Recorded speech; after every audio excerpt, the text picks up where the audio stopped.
Here at the All Kung Fu Masters exhibition, and it's a great pleasure to be talking to David Lee and Stephen Lee. Welcome, and thank you both for being here Thank you. today. Terrific. It was just wonderful performance. I was just thrilled to the edge Thank you of very my much. seat. Maybe you can tell the folks at home a little bit about your style, your Kung Okay. Fu. My style is called the Hung Gar system, and it's one of the southern system, and mainly they practice in the Canton province. Okay, great. And what is involved in studying Hung Gar? Okay, a Hung Gar, a lot of people know that is external style, but actually Hung Gar system involve a lot of internal training also. Like, Internal meaning? um like the exercise of the internal organs, like the form I did today, the IMY form, which is like doing the exercise for the internal organs. Okay. So then practice of this would be good for your health. Yes. What is the difference between something like Hung Gar and the Xing-Yi, that Okay. Sifu Gong? All right. A lot of internal style like the Tai Chi and Shing-Yi, Yes. and they train with the student from the internal first. Okay. So they train the internal, they try to build up the internal energy first, and then they combine with the external, and that's what the internal style do. So that And our style is like we train the student from the external first.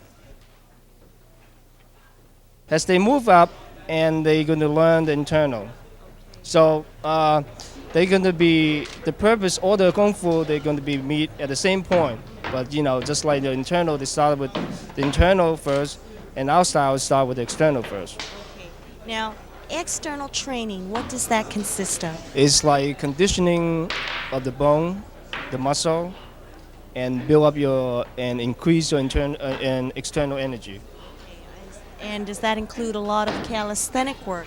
Yes, like a lot of hard training on stances and training on the bone and your forearm and your knuckles to build up your external first. Sounds tough. Now, you both so handsome. You look like Hong Kong movie stars. Thank you. Did you ever think of maybe working in a Hong Kong movie?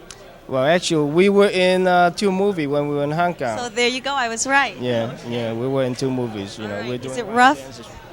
It's not very rough. We're only doing a little part of the movies. Oh, maybe there would be time for many more had you stayed in Hong Kong. I hope so. Thank you very much, you very much. for being with us today. Nice meeting you. Okay, thank you. And I'm standing right next to Sifu Vingrove Thomas. Sifu, tell us about your style. Okay, my style is the Wing Chun Kung Fu.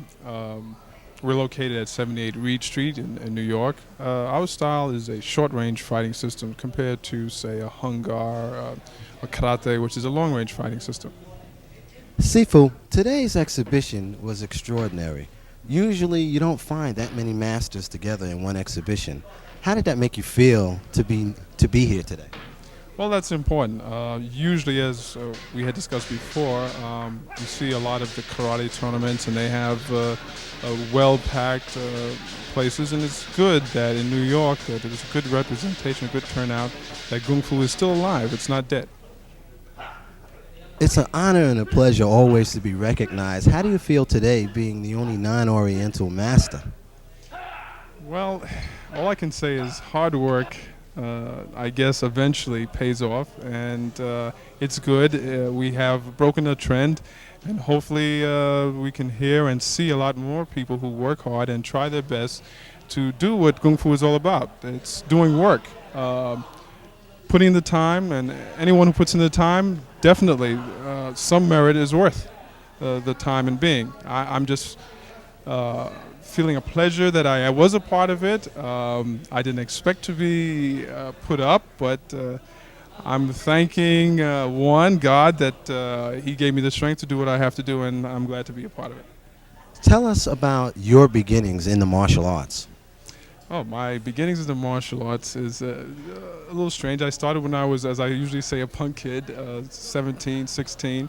We were influenced by a gentleman who was kind of heavy set, who was into Tai Chi, and I was very surprised in seeing him, the way he handled himself, and how he impressed me with the discipline and the necessary working habits of Kung Fu, which is an intricate part of Kung Fu.